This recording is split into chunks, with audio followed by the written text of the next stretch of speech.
Hello শিক্ষার্থী বন্ধুরা, আমাদের বিদ্যালয়ের পক্ষ থেকে তোমাদের সকলকে স্বাগতম। তো আজকের এই ভিডিওতে তোমাদের সাথে আমি এসএসসি সিলেবাসের যে 2021 সালের সংক্ষিপ্ত সিলেবাস দিয়েছে সেটার ইংরেজি ফার্স্ট পেপার এবং সেকেন্ড পেপার সিলেবাসটা তোমাদের সাথে তুলে ধরবো। তো শিক্ষার্থী বন্ধুরা, তোমরা স্ক্রিনে খেয়াল করো, তোমাদের ইংরেজি ফার্স্ট পেপারে যে সিলেবাস দিয়েছে সেটা প্রথমেই হচ্ছে ইউনিট 2 পাস টাইমস।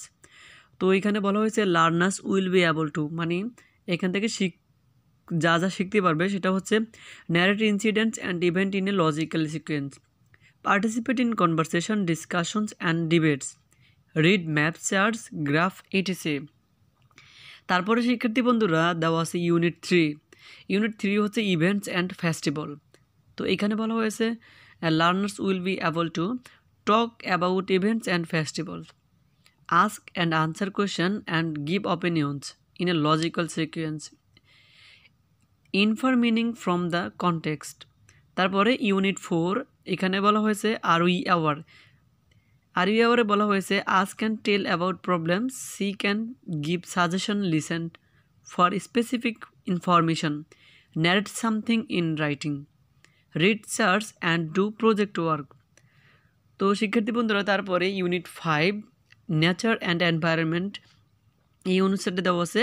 এখানে বলা হয়েছে comprehend and summarise text, ask and answer questions, take part in debates on gives topics, take part in role playing and conversation, draft and delivered lecture on gives topics, writes letters to newspaper highlighting chart in problem, write slogan for posters.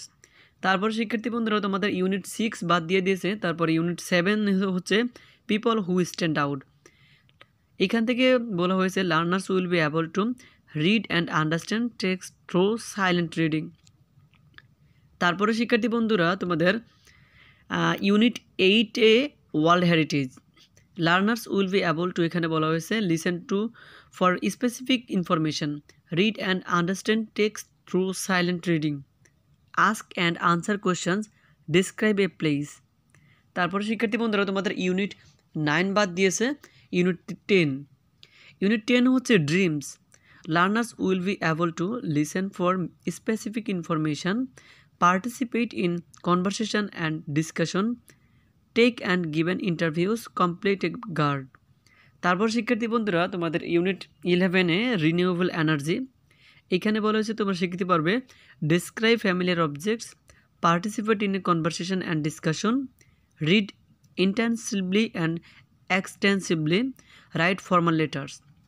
তো শিক্ষার্থী বন্ধুরা এই ছিল তোমাদের first পেপারের যেই প্রথম অনুচ্ছেদ থাকে সেই অনুচ্ছেদের কাহিনী। তারপরে দেখো তোমাদের আনসিন পেজেস থেকে যেই প্রশ্নগুলো থাকবে সেটা হচ্ছে ইনফরমেশন ট্রান্সফার, তারপরে হচ্ছে সামারাইজিং। তো তারপরে দেখো ম্যাচিং, তারপরে রিঅ্যারেঞ্জ। তো ম্যাচিং হচ্ছে আমরা সকলে জানি টেবিল এই পার্ট থেকে এই পার্ট মিলাতি, আর রিঅ্যারেঞ্জ উল্টাপাল্টা কিছু ওয়ার্ড দেওয়া বাক্য দেওয়া থাকবে, এগুলো তোমাদেরকে মিলাইতে হবে। তো বিকজ তোমাদের দেখো রাইটিং সাইডে বলা আছে writing a paragraph answering question, 1 নম্বরে একটা প্যারাগ্রাফ আসবে, তারপরে 2 দিয়েছে কমপ্লিটিং স্টোরি এবং 3 নম্বরে ইনফর্মাল লেটার্স। তো ইনফর্মাল লেটার্স আমরা সকলে জানি এটা হচ্ছে লেটার বা ইমেইল, মানে চিঠিপত্র। তো এই ছিল তোমাদের ইংরেজি ফার্স্ট পেপারের সিলেবাস। তো ভিউয়ার্স তোমাদের ইংলিশ ফার্স্ট পেপার সিলেবাস মোটামুটি অনেক কমিয়ে দিয়েছে। তোমরা যে ভালো মতো লেখাপড়া করো তাহলে ভালো একটা রেজাল্ট করতে পারবা। তারপর দেখো ইংলিশ সেকেন্ড পেপারের আগে আমরা জানি যে মোট 11টা টপিক ছিল, এইবারে তোমাদের করোনা ভাইরাসের কারণে টোটাল 9টা টপিক দিয়েছে। দেখো গ্রামারের 1 নম্বর টপিকটা হচ্ছে gap filling activities with close. এখানে 1 নম্বর হচ্ছে যে গ্যাপ দেওয়া থাকবে গ্যাপগুলো ফিল আপ করতে হবে, এখানে প্রিপোজিশন, আর্টিকেল এবং পার্টস অফ স্পিচ থাকবে। তারপর 2 নম্বর হচ্ছে সাবস্টিটিউশন টেবল, 2 নম্বরে একটা টেবল থাকবে, টেবলটা তোমার মিলাইতে হবে। তারপরে 3 নম্বরে রাইট ফর্ম অফ ভার্বস। তো শিক্ষার্থী বন্ধুরা 3 নম্বরেও তোমাদের একটা উপরে কিছু ছকের ভিতরে কিছু তালিকা দেওয়া থাকবে, আর ওই ছক অনুযায়ী তোমাদের নিজের যেই শূন্যস্থানগুলো আছে শূন্যস্থানগুলো পূরণ করতে হবে। 4 নম্বরে হচ্ছে ন্যারেটিভ স্টাইল, অর্থাৎ ন্যারেশন, ডাইরেক্ট ন্যারেশন এবং ইনডাইরেক্ট ন্যারেশন। তারপরে 5 নম্বর হচ্ছে চেঞ্জিং সেন্টেন্স। তো চেঞ্জিং সেন্টেন্স আমরা সকলে জানি বাক্য রূপান্তর এইটা, যেমন ওই যে affirmative, negative, interrogative, positive, active voice, passive voice, simple, complex, compound, এগুলা থেকে। তারপরে দেখো 6 নম্বর আছে কমপ্লিটিং সেন্টেন্স। তো কমপ্লিটিং সেন্টেন্সে কিছু বাক্য অসম্পূর্ণ দেওয়া থাকবে, তোমাদেরকে সম্পূর্ণ করতে হবে।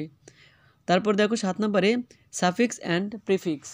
তো আমরা সকলে সাফিক্স এবং প্রিফিক্স আশা করি ভালোই পারি। তারপরে 8 নম্বর দেখো ট্যাগ কোয়েশ্চেন। ট্যাগ কোয়েশ্চেন একটা খুব সহজ একটা অধ্যায় দিয়ে দিচ্ছে। তারপর দেখো 9 নম্বরে পাংচুয়েশন। পাংচুয়েশন মানে হচ্ছে বিরাম চিহ্ন বসাতে হবে তোমার। এই ছিল তোমাদের গ্রামাটিক্যাল টোটাল গ্রামারের 9টা অপশন। তারপরে শিক্ষার্থী বন্ধুরা দেখো তো তোমাদের রাইটিং সাইড এত সহজ করছে যা বলার বাইরে। তোমাদের রাইটিং সাইডে প্রথম 1 নাম্বার শুধু একটা সিবি দিছে, আর 2 নম্বর হচ্ছে ফর্মাল লেটার্স। তো ফর্মাল লেটার্স আমরা মূলত কি, ফর্মাল লেটার্স মানে হচ্ছে অ্যাপ্লিকেশন, তো আর কিছু দেয় নাই। তো আশা করি তোমরা ইংরেজি যদি একটু ভালো মতো পড়তে পারো তাহলে তোমার ইংরেজিতে খুব ভালো রেজাল্ট করতে পারবে। তো ভিউয়ার্স, এরপরে আমরা গণিত সাজেশন নিয়ে আসবো। তো তোমরা যদি ভিডিওটা না দেখে থাকো তাহলে পরের ভিডিওটা আমার চ্যানেলে ঢুকে গণিত ভিডিওগুলো দেখতে পারো। তো আজকের জন্য আল্লাহ হাফেজ।